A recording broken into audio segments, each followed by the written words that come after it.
Years ago, TV Guide did a list of the 50 greatest TV dads of all time. And guess who was number one? Bill Cosby. Wow. I think I heard that before, though.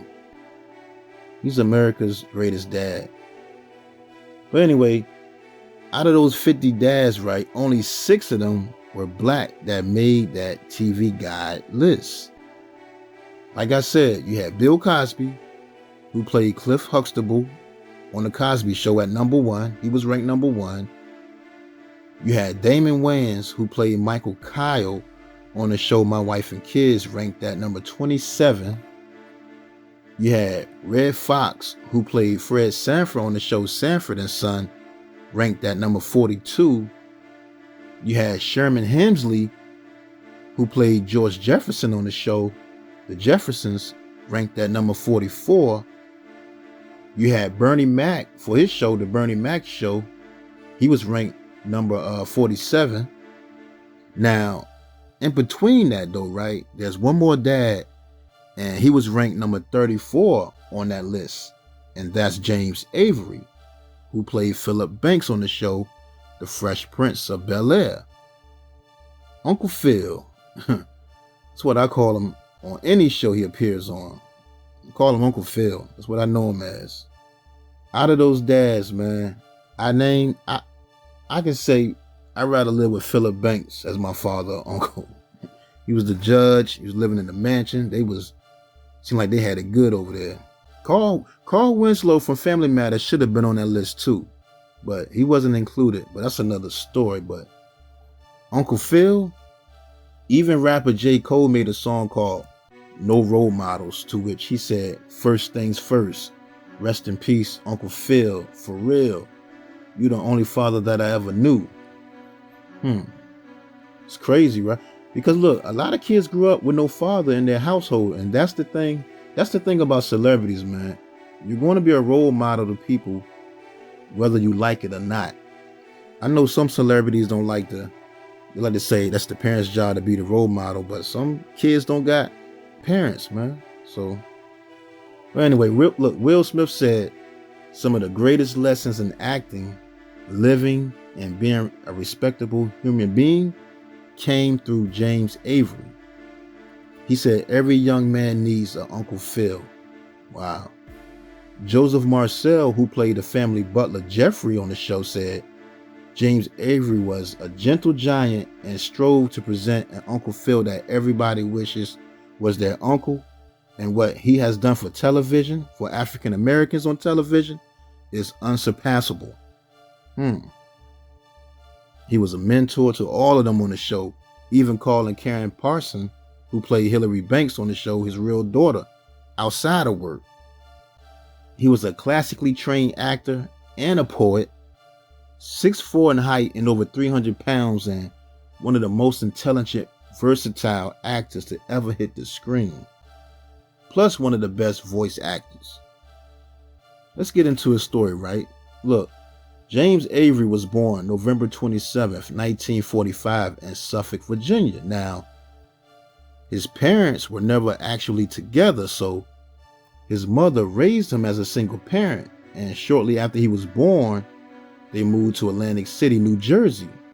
Now, even though his father was never in his life, his Uncle Pete took on that role and helped raise him to be a man and keep him in line. Now, growing up, he loved writing and he loved poetry, but see, he was also a kid with some size on him though. So he loved football too, and he was pretty good and ended up getting a football scholarship from the Black Historical College, Virginia State in Petersburg, Virginia. Now, in an interview, right, James said when he got to Virginia State College, he said he lost his mind because he was 17 years old and it was the first time he had ever been away from home. And when he got to college and saw so many black, beautiful girls there, he ended up losing his scholarship from partying and wilding out too much. And he flunked out of school. So after he ended up losing his football scholarship, right, he went back home And he had to do something because during that time, if you weren't in school, you were going to be drafted to the army. And he didn't want to go to the army. He really wanted to go to the Air Force though, but the wait was too long. So to avoid going to the army, he decided to join the Navy for 4 years. And he was in the Vietnam War from 1965 to 1969. He also said while in the Navy, he started to go bald. And, you know, I can imagine, man, what he saw over there in the Vietnam War probably stressed him out. You know, he lost all his hair. Now, after that, right, he got out the Navy and he decided to stay in San Diego, California, because that's where he was stationed at. And he enrolled to San Diego City College.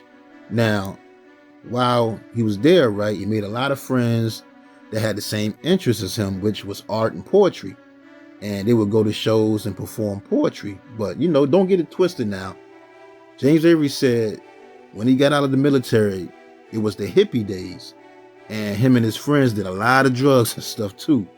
But he stayed focused on his writing and doing poetry. And he ended up doing some writing for the TV show PBS. And he won an Emmy for it. Wow.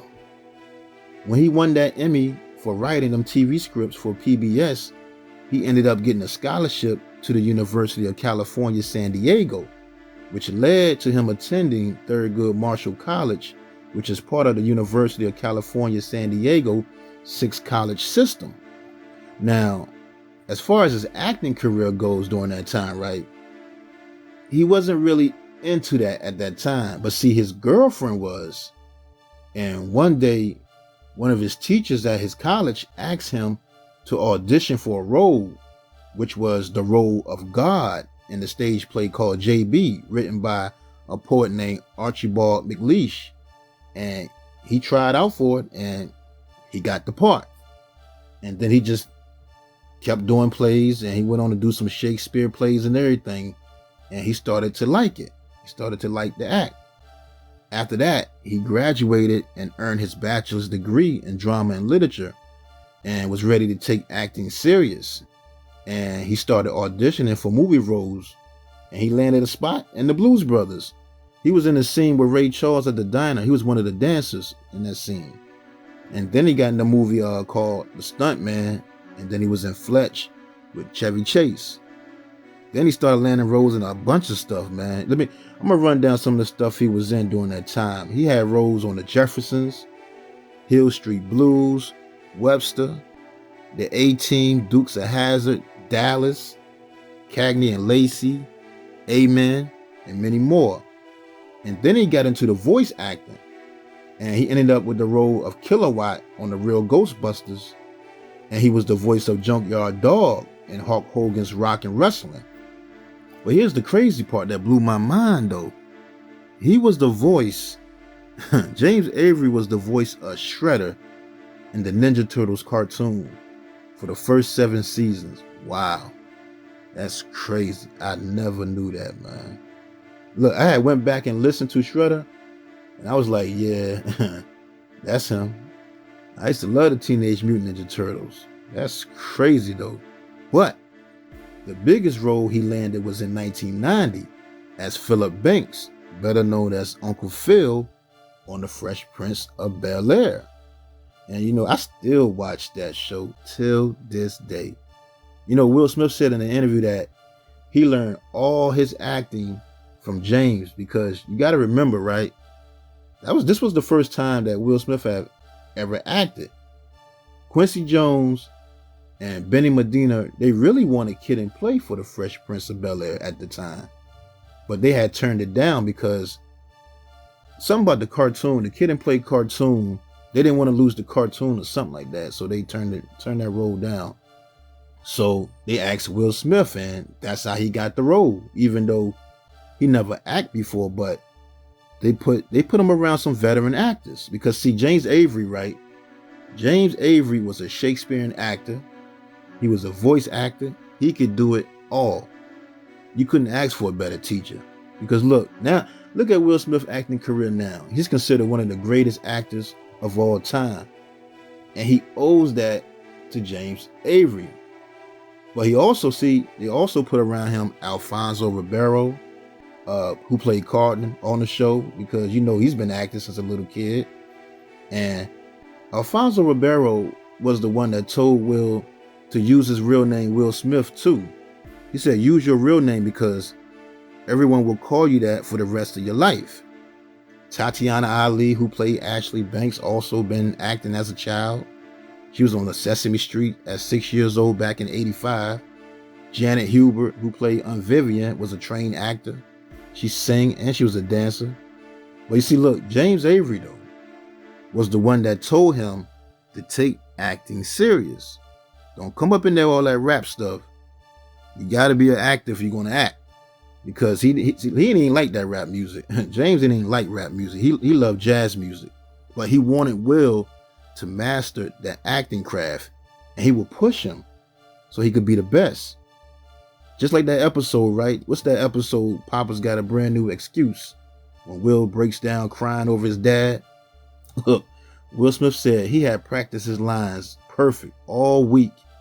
And when it came time to do it in front of the studio audience, he messed up on the first take and was upset at himself. And that's when James Avery yelled at him and told him to focus. And when he did it the second time, it came out perfect. And that's when James told him he was finally one of the best actors he had ever seen. Will Smith's whole thing, he was only trying to impress James Avery. But after that, right? See, once the Fresh Prince of Bel-Air was over after 6 seasons and 150 episodes, James continued to find work because coming off the Fresh Prince show, he had all types of offers. And he ended up landing the lead role of Alonzo Sparks in the TV show Sparks. Who remember the show Sparks? I used to like that show, man. Robin Givens was on there, Kim Whitley, Terrence Howard. That's when UPN had a lot of black shows on there back then.